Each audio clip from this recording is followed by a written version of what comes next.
Welcome to this week's edition of Negro Please. I am Dallas Scott, co-host Hollywood Huff, Quan the producer. A lot of stuff to talk about this week, but I don't think we're going to get too in depth on the protests. And I don't think everything's been said right about the protest and the violence and the looting, and like I don't know what else we could say about this like that hasn't already been said. Yeah. By us and 3 billion other people across the world. Yeah. So I don't know. There's a lot of things to talk about. So last week after we did our show, I had a friend of mine call me, and he called me at like 2:00 in the morning because he wanted to have a chance to watch the show before he called me. He's a white guy from Biloxi, somewhere between Biloxi and New Orleans. He lives in Mississippi, and he wanted to call and have a conversation. First off, I appreciate the fact that he actually took the time to call and have a conversation. Right. And he brought up some very good issues that I think, and he thinks that we bring up good issues. It just so happened last week we were talking about saying that a black person is well spoken is like a backhanded compliment. Right. And he says it's crazy because he didn't think about it, but he was out at the Lexus dealership buying a new car. Him and his buddy went to dinner, to do the whole song and dance thing and think about whether or not they were actually going to buy the car they want. You know how you play the game. Yeah. And he said to his buddy, because the salesperson was black, Mm-hmm. he was like, man, he was really well spoken. And he said he never thought about it until then he hears us say it, a couple hours later. And he's like, you're right. There are a lot of white people who just can't talk. But Right. I've never said, man, that white guy is very well spoken. Right. And he's like, it's just things like that. And he goes, and I can understand how that's insulting, right? Yeah. To me, there are other things that are insulting. When people say, I don't see race, I only see the human race. Mm-hmm. First of all, the human race doesn't exist. Google human race. There's nothing on it. It'll take you to the amazing race. Yeah. So the human race isn't a thing. We all see race, right? We all see color. Mm-hmm. Like it's impossible not to. Right. Right. And the difference is, what do you do when you see that? Right? Does that, when you see somebody of another race, do you automatically get filled with hatred? Are you indifferent to it at all? I mean, how do you react? I think there's first like the fact like from the darkest of all dark people to the lightest of light people. I think the number is like there's a 0.2% difference in like genes or genetics or DNA or whatever you want to call it. So we're all the same. Like Right. the difference in skin color is simple melanin. I mean, the difference in the texture of our hair is just genes, depending on where we're from in the world and the way our human bodies have adapted to the climate in that area. Those are literally the only differences in actual people. But I think that, when people say, oh, I don't see color, I think there's a couple different people here where you have some people who are just trying to, in the debate or just shut you up and be like, oh yeah, I don't see color. Color doesn't matter to me, when clearly a lot of times they prove that, you see color and it does matter. Right. There are some people who I just mean, say that, but and I think about this, like, I worked in the casino industry. You worked in the Mhm. casino industry. I don't even know how many times somebody's come up to me like, do you know who this person is? And I'm like, oh yeah, he's the Asian guy over there wearing the white shirt and blue pants. Right. Or does that make me racist because I said he's Asian? Right. No, it's a descriptive term, right? Right, If somebody right. said, oh, Dallas is the black guy over there with the black shirt and black shorts on, I'm not offended by that, right? Right. Because there's probably 30 people at any given time in the casino that are wearing black shirt and black shorts. Right. If you said, oh, he's the guy with the cowboy hat on, that's not, I mean, the Cowboys Yeah, suck, yeah. but that's not a derogatory term, right? Right. Like, and I think that's where the issue comes. And Yeah. there's so many. So I'm talking to my friend too the other day, and he talked about he grew up. He said he grew up in the South, but he said they were poor, and there were 2 white families in his neighborhood, and they were one of them. Mm-hmm. And his dad used the N-word all the time. It was just something he did, and he's our age, so we're talking 40 years ago. Right. And it was just something he did and something he said, and it was just there in the house. It was just but he never used the word outside because all the kids he hung out with were black. Right. Right. But his dad was always, every time something would happen in the neighborhood, there's always those ends. Yeah. And he's like, now that he has kids, he doesn't use that word in his house. Like, he doesn't want his kids to hear that word. Right. He makes a very, very valid point. He says, I go to a restaurant to eat with my kids. 4 black guys come in. They're sitting 2 tables away from us, and every other word out of their mouth is and this and that. Mm-hmm. He said, what do I do then? I say, you walk up to them, gentlemen, introduce yourself, and say, guys, I'm not trying to be rude or anything, but I have 2 children over here. I'm trying for them not to learn that word. Yeah. And I would appreciate it if you could just hold it down so my kids can't hear the word. And I think 95% of people, like, you know what, I'm sorry, right? Because I've cussed and somebody's like, oh, there's kids over here, and I'm like, oh, I'm sorry, Right. my bad. Yeah. You know what I mean? Yeah. Like, because there's a boundary for kids, right? Like that. Right, We need, yeah. Like, there's a protection that we should have for children. Yeah. And I think most people respect that. Right. Like most people, even people who I know who use the word, you know, if you ask them like bro, like tone that down here, you know, for the most part, people will be okay. You know what I mean? I got my you. fault. Yeah. I'm sorry. My bad, Yeah. You're right. And yeah. I think that they would thank him too. You know what I mean? For having that Yeah. that awareness that, hey, Yeah. I don't want my kids to use this word, so I don't want them to hear this. I know it exists out there, Right. but in this restaurant right now, while we're trying to eat dinner, Yeah. this shouldn't happen. Right. I think and man, it's so tough because I've been talking to a lot of white people lately, and I try to respect the fact that there's something I always say is like, look, black people are not the Borg. You know what I mean? Like, we are not is monolith the word, or we are not a single. Yeah, we are not a collective, a single entity. Meaning, look, I have my preferences. Every other black person has their preferences. So when I say something, I speak for me, but I'm kind of speaking on behalf of just people, like where I think that kind of the average person speaks. But, you know, like, I prefer to be called a Black American. Some black people like referred to as an African American. So have a conversation with people to try to figure it out. But I've been talking to a lot of people, and a lot of white people that I've spoken with, their kind of response is in a sense of like, I don't know what to say. Like, I don't know how to approach this situation. You know, what should I do? But the fact that they made the conscious effort to come to you and say, right, I don't know what to do here. Right. That's what you're supposed to do, right? Right, like exactly. You have stepped out and said, look, I'm an ally, I'm a friend. Yeah. How do I help the situation? Right.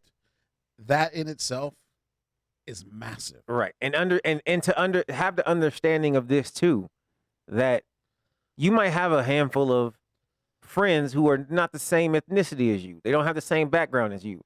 And you may speak to them, and they may have kind of a collective answer to your question or to your problem. But it doesn't mean when you go talk to other people in that same group that they feel the exact same way. You know what I mean? Like, if you ask me, I'm a Black American. Because I'm a Black American. And I hate the term African American. Yeah, and I can trace half of my ancestry back to Africa. I can trace part of it back to Native Americans. I can trace a part of it back all the way to Scotland. So I can trace back my family's history to different places in the world. Me, myself, I was born here in American. My nationality is American.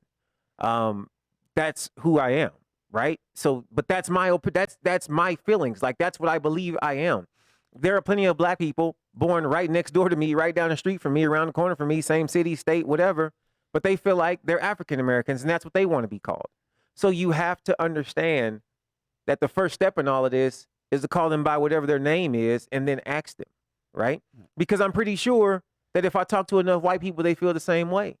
I got a friend. But see, I'm gonna go deeper than that. Like, the first step is to just not identify it, right? Right. That's why, just not identify by the color of their skin, right? Right. Because we've talked about this before, right?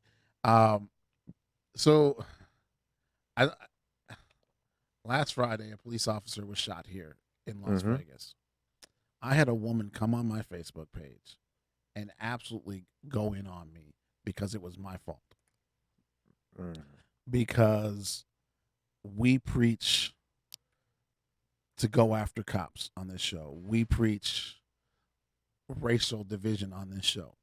Apparently, this woman has never watching this episode of the show. Yeah. She just saw the name and just assumes it is what it is. Right. I don't even know how many times.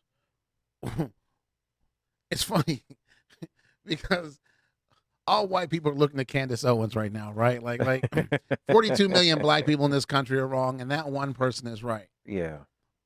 But Goodness. it's funny because there are so many times on this show. Not all white people. Not even most, probably. Right. 18 million of them, though. And counting on her YouTube thing.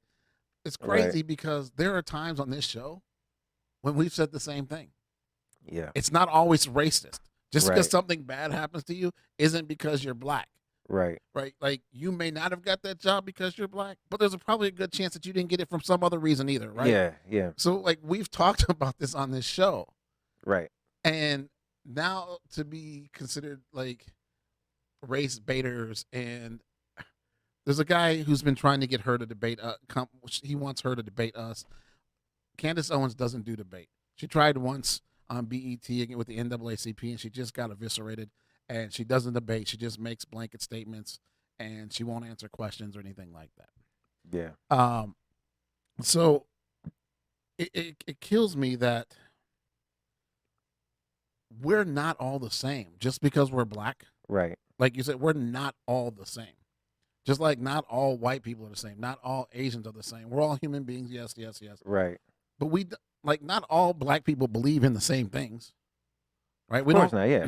There are black Yeah. people. You're a much more gun enthusiastic person than I am. Mm-hmm. You know, like not all black people worship the same God. Not all black people Right. are Muslim. Like, we're not, like you said, a collective. Like, we're not the Borg. Right. Right? We have our own thought processes, right? Yes. And some things Candace Owens says, I'm like, yeah, I can see where she's coming from.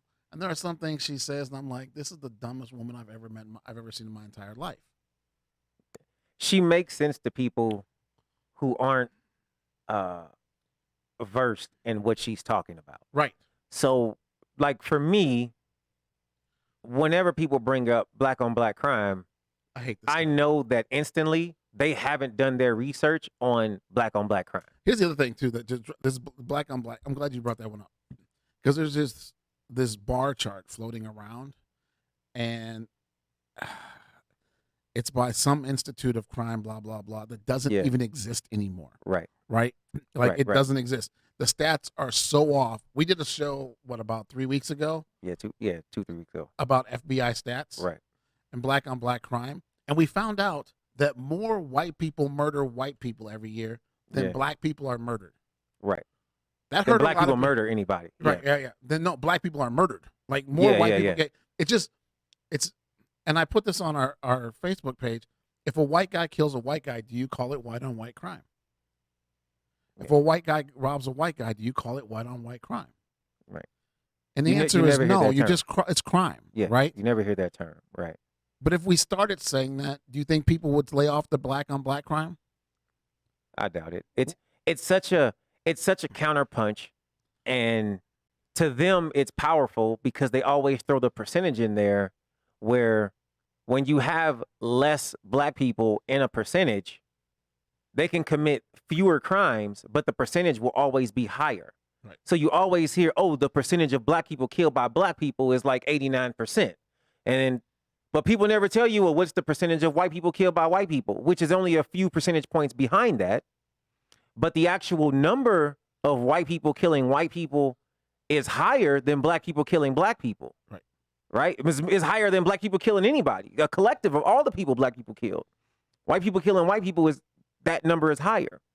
But you never hear that part of it. And that's why I say like with Candace Owens, yeah, she gave stats. Some of them were close to accurate, but even if they were, they're skewed because she's not giving you a full picture. She's holding a microscope on one part of it. It's like a 100-page book, and she's reading you one paragraph off of one page. Right.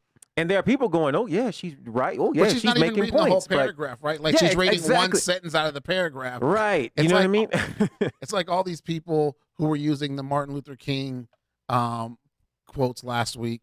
Yeah. I had to go and look up some of the quote, the speeches myself because I was unaware of the quotes. Mm-hmm. If you read the speech, there's no way in hell you would have used the quote. Right. right? Like, like the riot is the voice of the unheard. Yeah. And then he goes on to talk about how he can't condemn rioters Right. without first condemning those who are oppressing the rioters, right? Right. And Like, the acts that caused the riots themselves. yes. Yeah. Like, he's like, you have to protest that first before you. But people didn't want to hear that part of it, No. and or they didn't know. They just saw a meme and they clicked it and shared it. That's usually what happens. Yeah. They see a bar graph.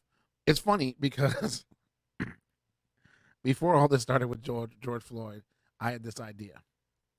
Steve and I were going to create a meme, something fake that Donald Trump said, Right. and put a picture of Donald Trump out there, and it was going to be like an apology to black people. Yeah.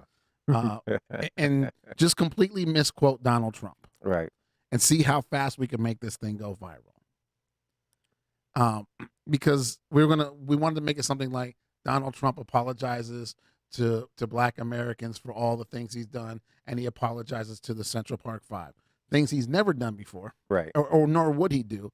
But we were just going to put this out there, right? Right. Because here's what would have happened. Every extreme right-wing person, Donald Trump, who doesn't believe Donald Trump is a racist, would be like, see, I told you he's not racist. Right. I see he's told you not racist. Right? And we were actually I want to video this and like timestamp it. So like once it went viral, we could go back. Because my thought would be somebody would ask Donald Trump about it. And of course he would agree. He would say that he said it. Right. Right. Of course. Yeah. then we would have video evidence that no, we created this. We made it up, bro. It's fake news. Right. Because I just because this stuff spreads so fast. Right. You know what's funny about that though? We're telling people that we thought about doing it. We could still do it, and it would still probably have like the same effect if we did it to go viral. Right. And this is just how people are because they're going to believe what they want to believe. Right. Yeah. And it's having a conversation, right? And like, it's more than having a conversation. You have to listen to the other side of the conversation, right? That's the biggest part of this. Like, think of it like just being an American citizen as being married to other American citizens, right? Mm-hmm. You have a wife. Mm-hmm. There are times when you say something, and I know you're like, she's not listening to what I'm saying. Right. And it's probably vice versa. She's saying something, and you're giving her an answer, and she's like, that's not what I'm saying. Right. But that's the conversation that all Americans have, right? You've made up your mind, so you're not really trying to hear what I'm saying. Right. So my friend from down south, I wake up the next morning. He's a diehard Saints fan. Mm-hmm. And the first text I read is from him, and he said, Drew Brees should have shut up. Yeah. He said he's entitled to his opinion, but you got to know there's a right time and right place to say something, and this is definitely not for the time for him to say something like this. Yeah. And he says, and I have to take his word for it because I'm not down in that area, but he says that Drew Brees has donated so much money to these poor, underserved communities. Yeah. And he says he blew it all with one comment. Yeah. Because people will remember him now for this comment instead of all the good work, work all the good things he's done. Yeah. You know, and he's like, he's done a lot of good for the black community in New Orleans. Right. But he said he blew it, right? He's like, there's times when but I feel like that's everybody, right? There are times when on this show I've wanted to say things, and I'm like, there's just no way I can say this without coming off a certain way. So I'm just going to keep that to myself. Right. You know, like, we haven't heard from Jerry Jones, but Roger Goodell essentially issued an apology for the NFL, saying that they should have done more in the past, and moving forward, they're going. And a lot of people are upset about this. They think I'm hopeful for change this time, right? Right. Because companies like Ben and Jerry, PlayStation, all these other companies have put out statements. Walmart donated $100 million and released a statement that they will no longer tolerate racial injustice. Walmart, We're Yeah. talking about the family that has just, they've even set up a fund. They donated one of the Walmart sisters donated $100 million to a Republican PAC to get Donald Trump out of office. Like, you're talking about the most right-wing conservative family in the country. Yeah. And they're like, yeah. we're done with this. We sick of y'all. Yeah, right. Yeah. We're done. We don't want any part of this. We're Yeah. done. We need something different here. Yeah. Right. So I'd like to be hopeful that there's change coming. I think that in all of this, the tough part is like we keep talking about this, like how this feels so different this time because so many companies are doing something, and you just kind of have to have hope in that it may just be the trend now to help Black people, and people may have ulterior motives for doing it or business minded motives as opposed to true, genuine, like we care about Black people type of motives. However, at this stage in history, I'm saying, like, look, we have to take what we can get. This is a huge sign and change right now. But before we start casting judgment and rebuking people who are now on our side, saying y'all should have been on our side 20 years ago, like, how about we kind of accept this now and see what happens? It's kind of the like when people say forgive and forget. I'm in a forgiving mood, but I'm not in a whole trusting mood, and I haven't forgot yet. You know what I mean? So you know what? Like I'll accept Drew Brees' apology, but a month from now, 2 months from now, I want to see where he's at. I want to see what he's doing. You know what I mean? So Faisal wants to know if change will actually happen. I want to say this time it's different, but I might be wrong. We might all be wrong. I think that we've seen enough people stand up and say this is enough. We've never seen corporate America stand up before. I'm already seeing changes. Right. In the fact that even the way some of these police officers have been dealing with riots, you're seeing police officers be fired and suspended without pay, not for killing somebody, but for pushing them. Right. You know what I mean? Or for hitting them the wrong way in the middle of a riot. Yes. When this all started because a man got killed and there was no action. And now we're seeing, like, look, you're on camera pushing somebody when you clearly didn't have to do that. You're suspended without pay. Right. And there's an investigation. So we're already starting to see changes. Will these changes be consistent and continue is the issue now. You know what I mean? But at the same time, though, you're specifically talking about the guy in Buffalo, right? The old man that was pushed down. There was a couple. There was that guy, and then there was the one where the white cop pushed over the Black girl who was already kneeling. He pushed her over, and then the other Black cop, it was a Black woman officer, went and got in his face, yelled at him, was pointing at him. I couldn't find that clip for the show, but she was yelling at him and pointing at him. And then I read a day or 2 days later that cop was actually suspended without pay pending investigation because he was caught on tape pushing an unarmed girl for basically just for kneeling. You know what I mean? So you're starting. I've seen a handful of stories, and obviously I sent you a few that we were going to talk about today, but there are more. You know what I mean? So even the ones we talk about today, there have been, that we're going to talk about, there have been penalties put out already. So I'm seeing progress in this, at least in the past week. Yeah. So I was going to bring this. Faisal, he says we've grown up Black, brown, etc. in this country, America, all our lives, but we aren't going to change everyone's values. We're 100%. We can't change everybody, right? Nah, we can't. Nah. Maybe we can lower the percentages. Yeah. Maybe we can make human life more valuable than race. As long as evil exists, there will be racist people. There will be evil people. We will never eradicate that as a whole. But I feel like we can get to a point where the evil is held accountable across the board. Right. So, there's a couple things here. So the city of Miami is offering cops, the officers in Buffalo, that if they get fired, they can come down to Miami and be hired. This is the problem, right? Right. This is the problem. Yeah. Right. And for the Miami Police Department to do this completely shows their ignorance, and there's no way that community can have any trust in them right now. Right. Right. And my sister says here, you won't hear about the cops getting their jobs back because after the union investigates. This is the other problem, right? We can't have people investigating themselves. Exactly. We have to have someone. There has to be an outside investigation. Yes. And here's the problem. I really feel like there needs to be and I don't like really federal government getting involved in state government, Yeah. but I feel like there's got to be a federal task force that this is their job. Yeah. But then I was Somebody thinking, has to oversee this. yeah. You know? But then I was like, how many, like, we have so many of these cases of police brutality and all this stuff going on all the time. Mhm. Like, how big would that task force have to be?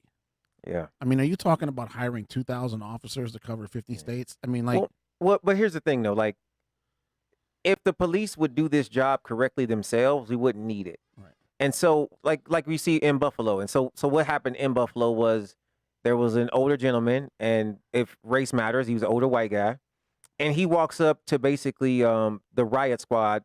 They're like marching or whatever, and he walks up to the guy in front and tries to hand him something, and the guy literally just pushes him down. You know, this is obviously old man, pushes him down. He falls back, and then you see blood coming out his ear.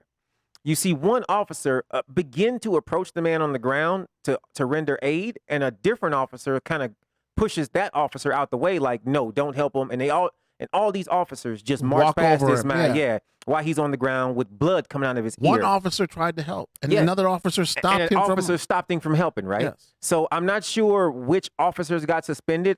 They said 2, so I would imagine it would be the one that pushed them and the one that stopped the other officer from rendering aid. And then 57 members of that task force resigned. They didn't resign from their jobs. They just resigned Right. from the task force. Yeah, they quit the task force because they're in protest of the 2 guys being fired. So that's how bad all 57 of these guys support that action of marching past an injured man who they're supposed to be serving and protecting.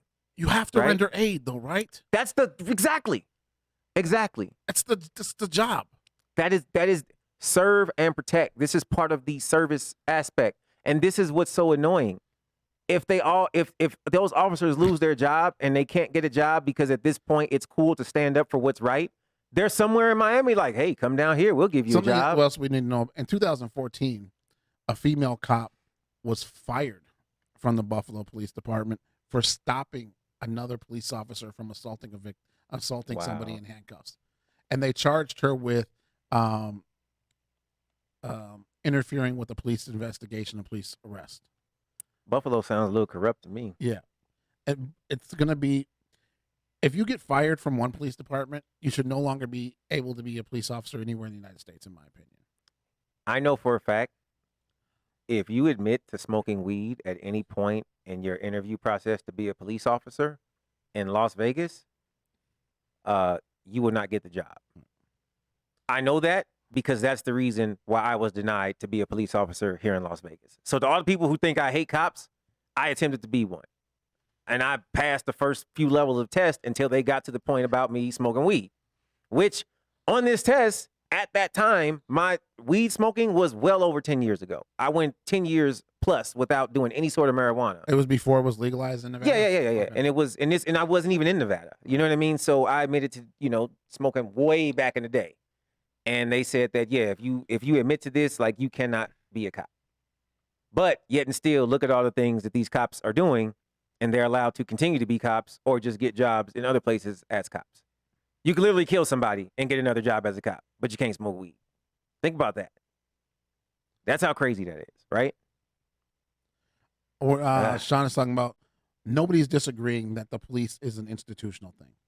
Mm-hmm. No, like, they do this to white people, black people, Of course. Latinos, but they do it to minorities at a substantially higher rate. And that's not an opinion. Yeah. That's fact based on their own statistics and the FBI statistics. And right? it's a disproportionate rate too, Yeah. based on population and everything else. It's 12% of the population can't make up 75% of those incidences. exactly. It just, the math should never, it can't add up like that. Yeah. If you have to convince people that you're not racist, you're racist. If you have to convince people that you're not homophobic, you're homophobic. Yeah. Because the reason, if your actions have shown people that, Yeah. that's why they believe that you're that, right? Yeah. Because your actions speak a lot louder than your voice. Yeah.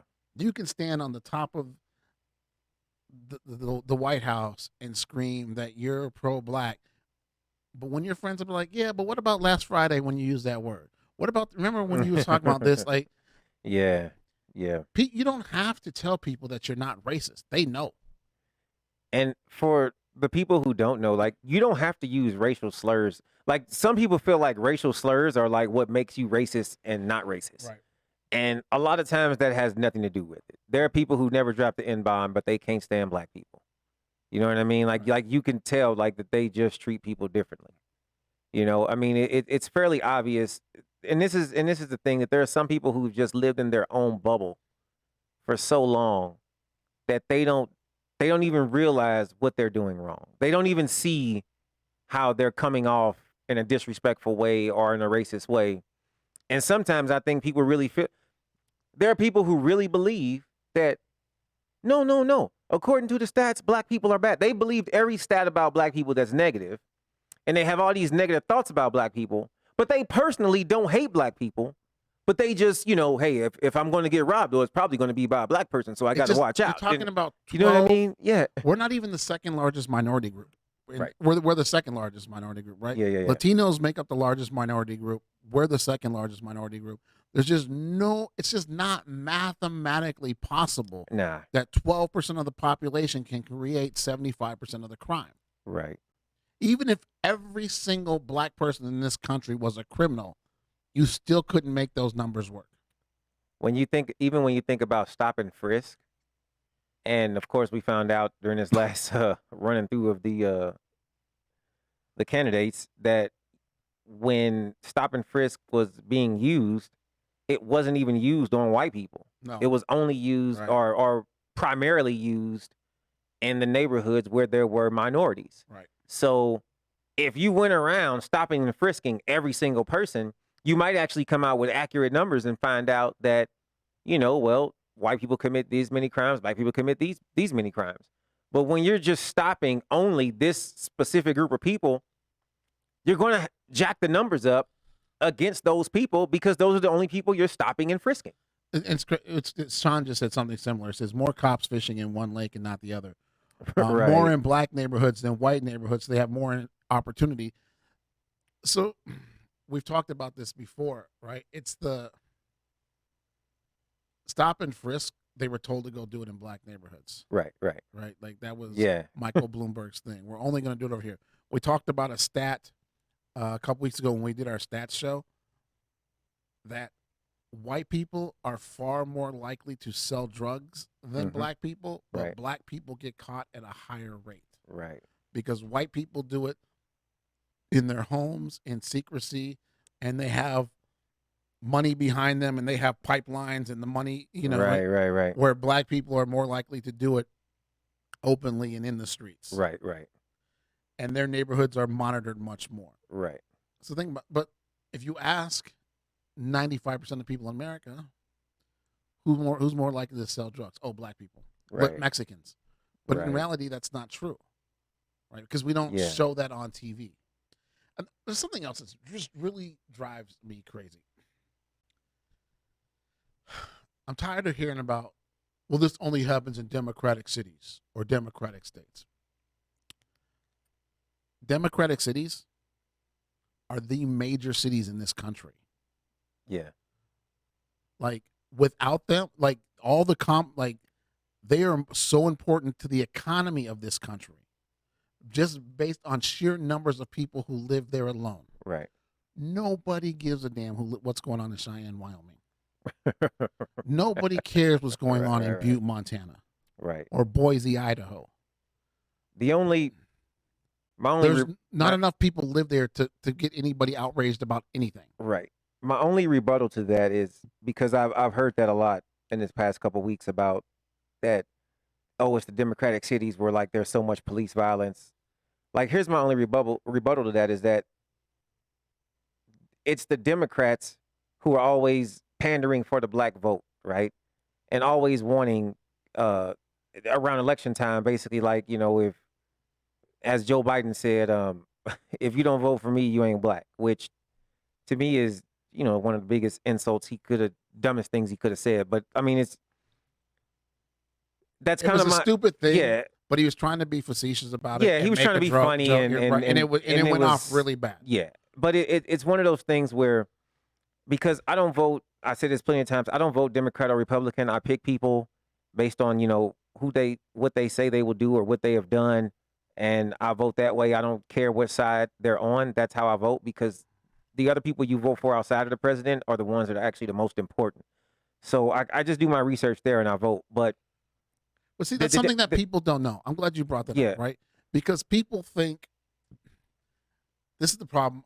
A huge problem with this country is that we're uneducated, right? Yeah. People believe that police have the ultimate authority. Like they can just walk up and stop you whenever they want to and demand that you give them your ID and answer for yourself, when in reality they can't do that. Right. They also believe that the president has this authority that he doesn't have. Right.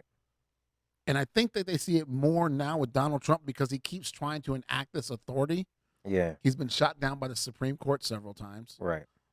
And the Senate has been, the House has been like, no. The Senate just follows his lead and does whatever they want. He wants them to do. Yeah. I thought it was very telling when he wanted to tear gas people in front of the White House to go take a photo op.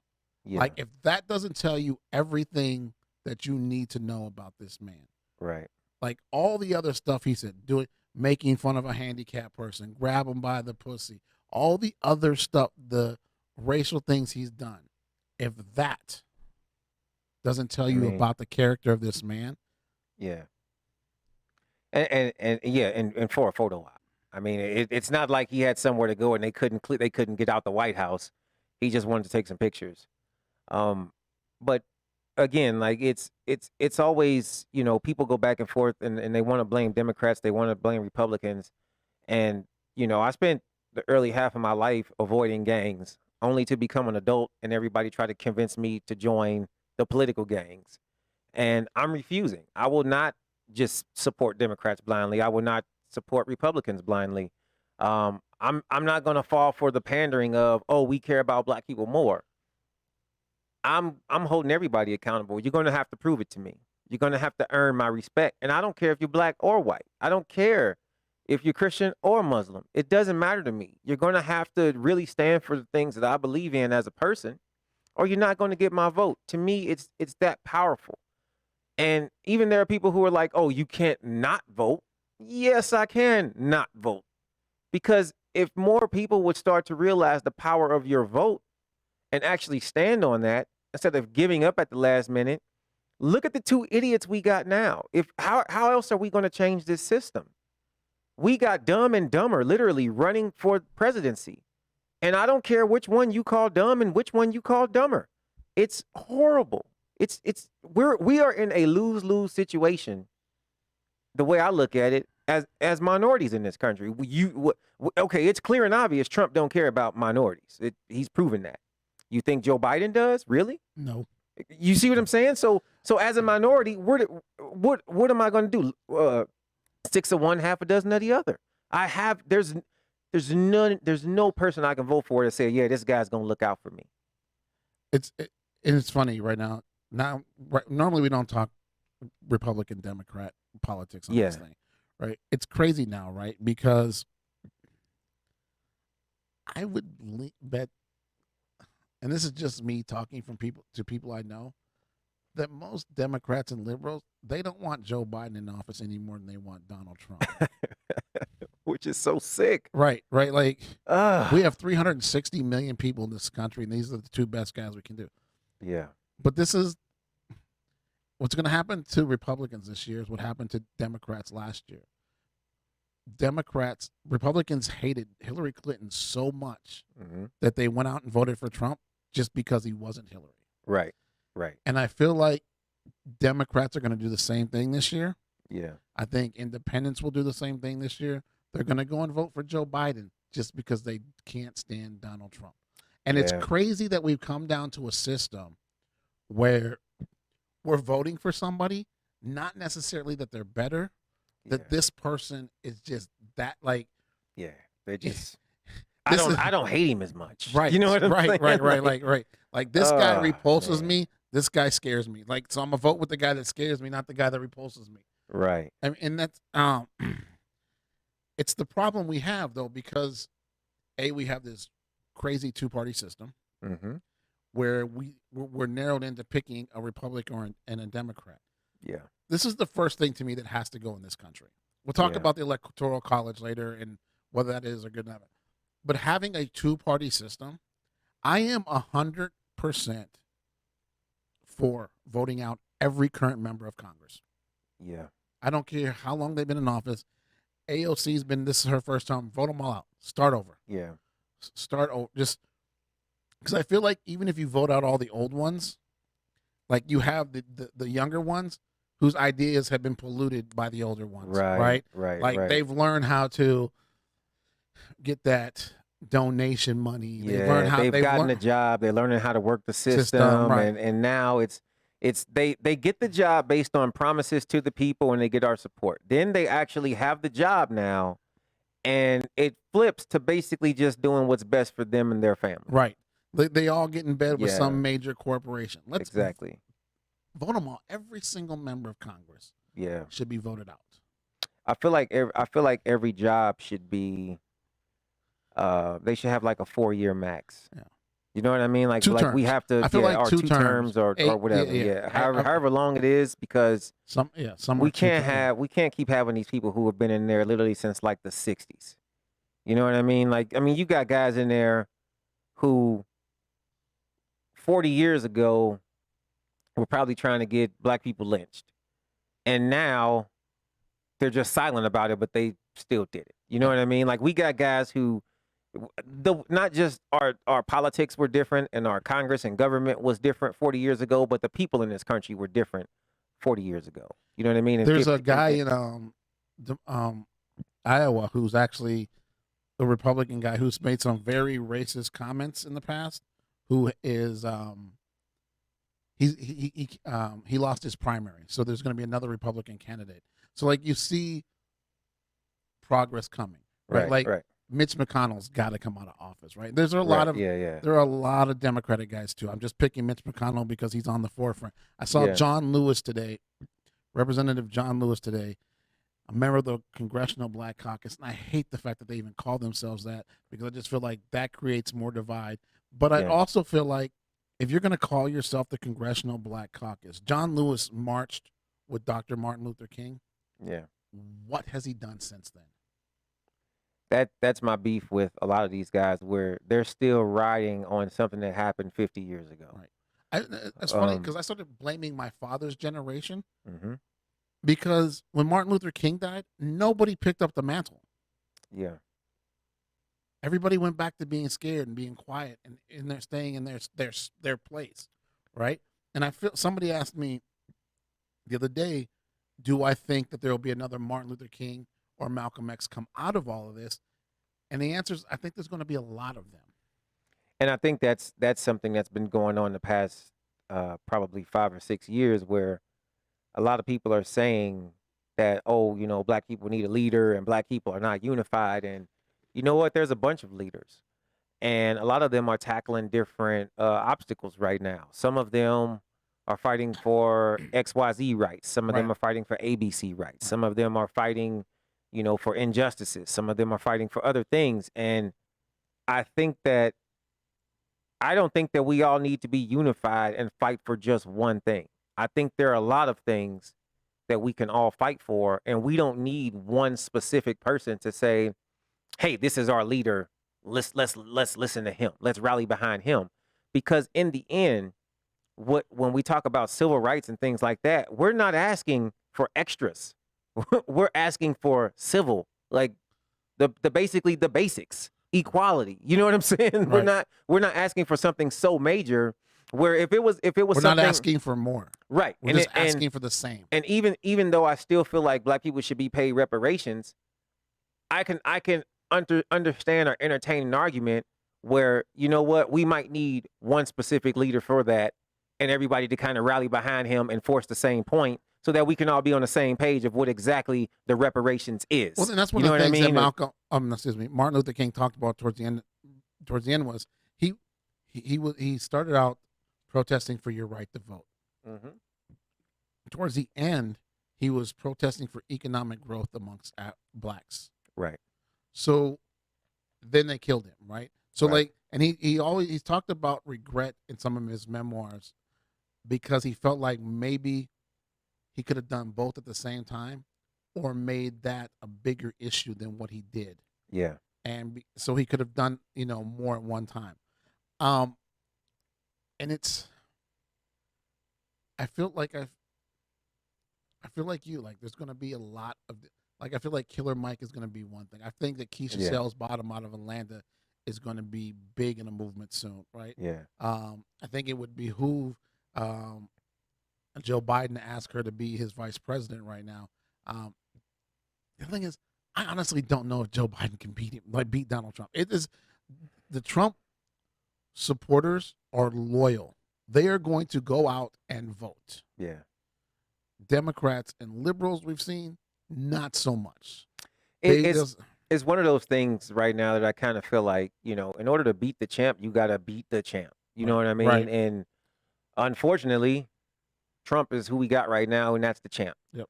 And I don't see Biden going in there and winning by decision. I think people will vote more for based on who his vice president is than him in general. Right. And if he doesn't pick somebody that people can rally around, I think he's in trouble. I really do.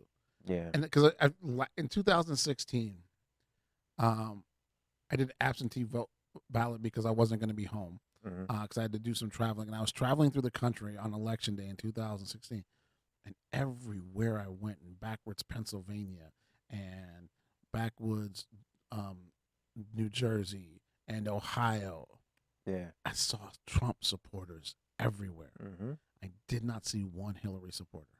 Yeah. They were out in droves in their pickup trucks and their 3 teeth and the kid in the laundry basket for the car seat. They were out there. And think about that. And most of that was because there were two things that stopped Hillary basically from winning the election: Benghazi and emails. I mean, people rode that thing. They still riding it. There's still people who's like, oh, she needs to go to jail for this, this, and that, right? And I feel like in the first 3 months, Donald Trump had both of those scandals in his presidency.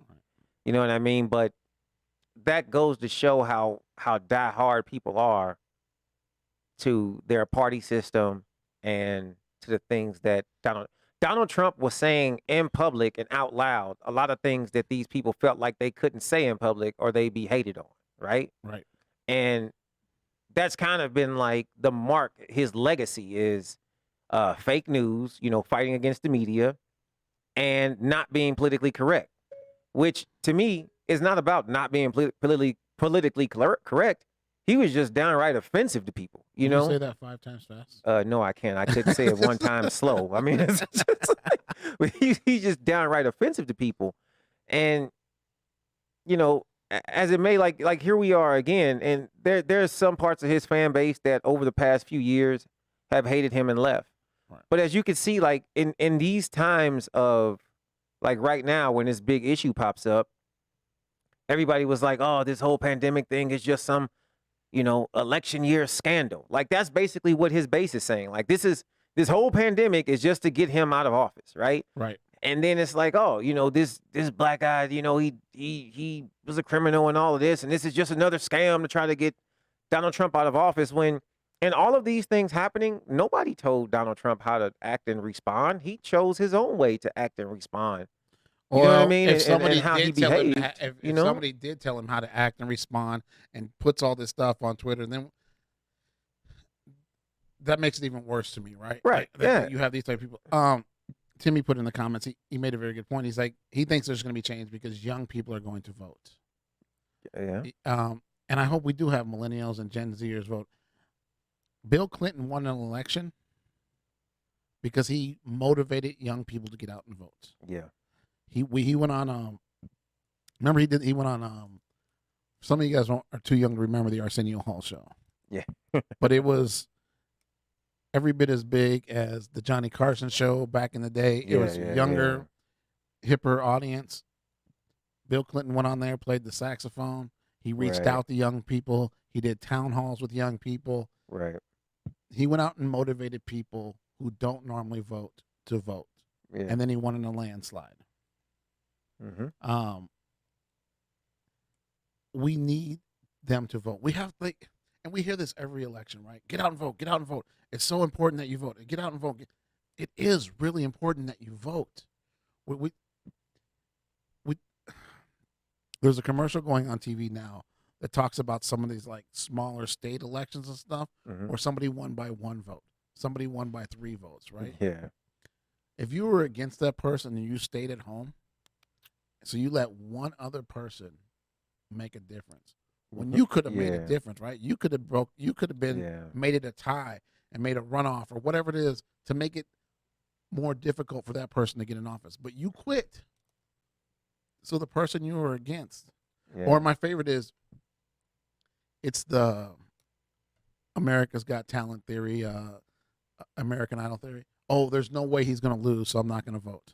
Yeah. Well, no, like there's no There way. there was a meme floating around, and now that we talking politics, I kind of wish I had saved it, but it was fact checked. It was actually true, and it showed like 6 or 7 different states, and it was like in this state, Donald Trump won by say like 40,000 votes, and 200,000 people did not vote. Right, Then it right. was like another one, like he won by 100,000 votes, and 150,000 black people did not vote. And it just went down the list, and it was like, wow, if half of these people on this list had voted, it would have been a landslide win for Hillary.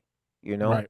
Um, of course, we know the power of voting, and we've been beat to death with the power of voting. And I think that at this point, a lot of people like myself are just discouraged about it, because what are we going to get? Another person who does nothing for us? Right. You know what I mean? Like how much, I will say this, Donald Trump is the first president that really has done things that have affected my pockets positively and negatively. Like, you know what I mean? Like, Right, I've had right. some things happen where it was like, man, that's costing me money, bro. And then he did something else, and it's like, oh wow, I'm making more money now. Like, you know what I mean? Like, it's like a lot of things have like happened, you know what I mean, where I could say like, okay, he did this, and it's absolutely affected me. Barack Obama, I know, affected a lot of people with the healthcare thing. For me personally, it didn't affect me at all. We have our own health insurance. We've always had it, so the whole Obamacare didn't affect it, other than the fact that at some point But it affected you prices and because premium changes, and you knew people before that didn't have health care insurance, right? right. And they couldn't go to the hospital for something basic because they couldn't have, because $1,000 bill from the hospital would have just crippled, like they're barely making it was now. a lot of times like it's the old thing, like with your car, like you have a $50 problem, but you don't get it fixed, and then you finally show up when the car's falling apart, and it's because of that $50 problem that didn't get fixed. Now it's a $5,000 problem. Same thing with your health. If you don't go get your regular checkups, which might cost you out of pocket, or used to anyway, your copay might have been like $40, $50, and now all of a sudden, bro, you're about to have a heart attack. You need surgery, or something else along those lines. So, I mean, granted, yes, it's affected people that I know, but it's one of those things where it's when we think about the things that matter to us, are we going to see real change? Like how long have we been fighting and arguing with presidents about abortion, and has the line on abortion actually moved anywhere in the past 20 years? No. Has any state that used to have abortions be legal now banned abortions, and have there been states that they not have it and now they have it? Like how there how have far been, like has the Alabama bar, last year tried to, right? They tried to make some change, and then the Supreme Court was like, right. no. So there have been such, and the thing is, I'm not saying there hasn't been any movement, but there's been such a small amount of movement for these issues that appear to be so huge. You know what I'm saying? Like, when are we going to start to demand an actual change in something? So Jennifer's in our comments. Mm-hmm. She had to spend 7 days in the hospital because in March, because they thought she had COVID, so they had her quarantined and everything. Yeah. If I remember right, like the test eventually came back and it was negative, and she didn't have it. Right. But she says her hospital bill was $177,000 for 7 days. Yep. Insurance covered $174,000 of it. I had an issue a couple years back where I had to go to the emergency room, and I got a $33,000 bill. I didn't even get a stitch. Yeah. Like, didn't even get a stitch. $33,000 bill. I have miraculous health insurance. I think I ended up paying either $20 or $200 or something like that. But there are so many people out there who don't have that. And I understand being engaged to somebody who is a healthcare professional, nurse practitioner. I get that that it costs a lot to run a hospital. Right. I get that. Yeah. I mean, I understand that like nurses and doctors, they have a lot of education. Right. And they know a lot of stuff, and they deserve to be paid well. Right. Right. I don't understand why a bottle of saline solution is $280 to get an IV. Right. Just to rehydrate you. Right. That I don't understand. Exactly. I mean, and I understand you got to somehow make the money, but like that just seems ridiculous to me. We're talking about 2 liters of what's essentially salt water. Right. We're talking about the life of a human being. Right. I mean, and that's in essence the issue of it is the healthcare industry shouldn't be. So there's so many aspects of it that should not be about profit. You know, Wow. and it's the same thing I feel like with education. Like, granted, there needs to be money there. They ought to have a little bit of rainy day savings for when things go bad. But at the end of the year, it shouldn't be about like, oh, we made tons of money and now we're rich. Like nobody should open up a hospital or a school with the intent on getting rich and making a bunch of money. And that is in essence what happens because they're not just trying, like you said, they're not just trying to pay doctors and nurses and staff. They're killing you on a 30-cent needle, charging you $12.50. So my friend Julia, who is a nurse, she says they charge $250 for Tylenol. You know how much damn Tylenol I can buy for $250? Right. You know how much generic Tylenol I can buy from Walmart? You know what I mean? For Right. like, why? That's got to be a lifetime supply Right. of Tylenol, right? Like, Yeah. it doesn't even make sense. I don't. Faisal put this, and I have. So Faisal and I go back a long ways.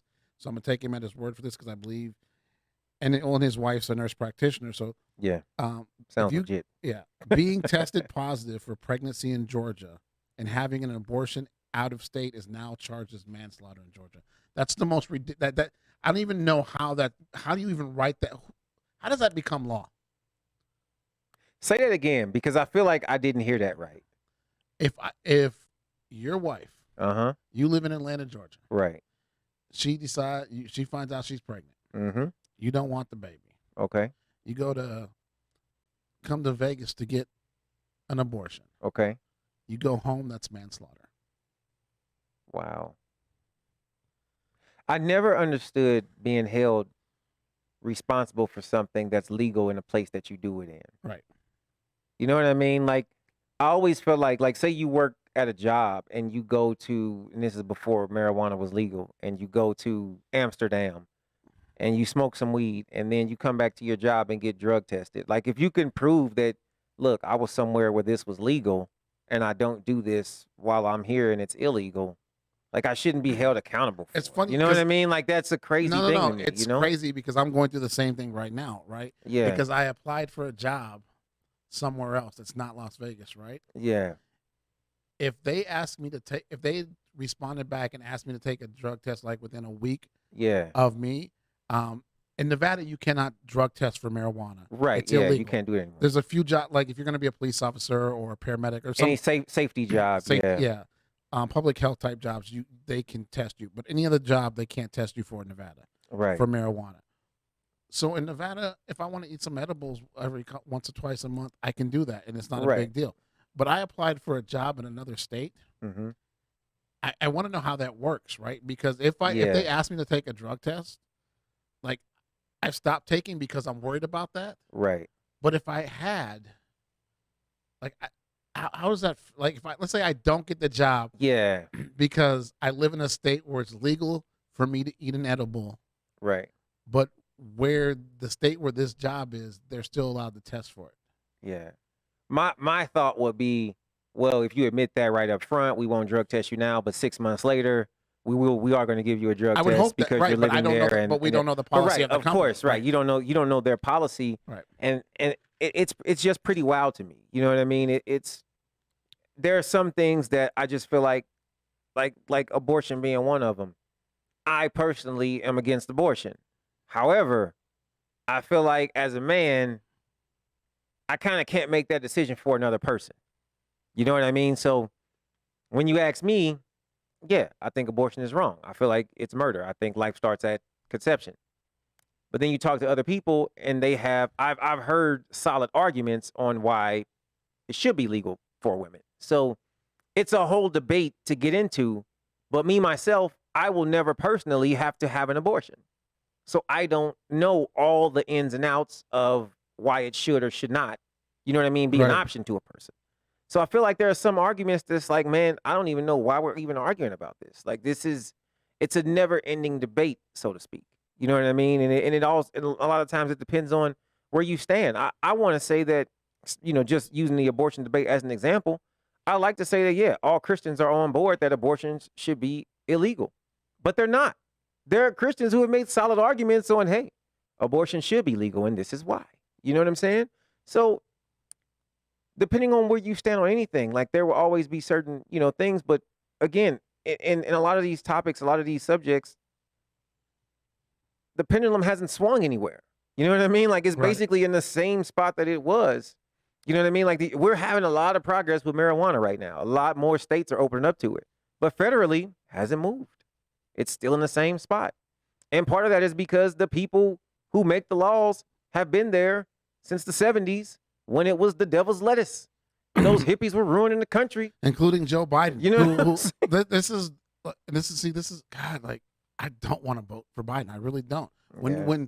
When how old is he? 76, 80? He's old. Yeah, he's like close to 80. When they said how old he was, I was like, is that even legal? Right. Like, But like, when you tell me that weed is a gateway drug, but you accept donations from big pharma groups to help with your campaign, yeah. the biggest crisis in America right now medically is the opioid crisis, right? Probably bigger than COVID.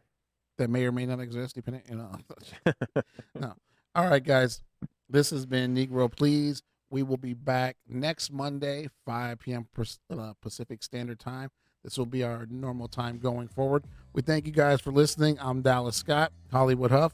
Quan, the producer, was a little silent today. Yeah. Still silent. Thanks for listening. Don't forget to subscribe to us on YouTube. The page is The Negro Please, Facebook, and Instagram.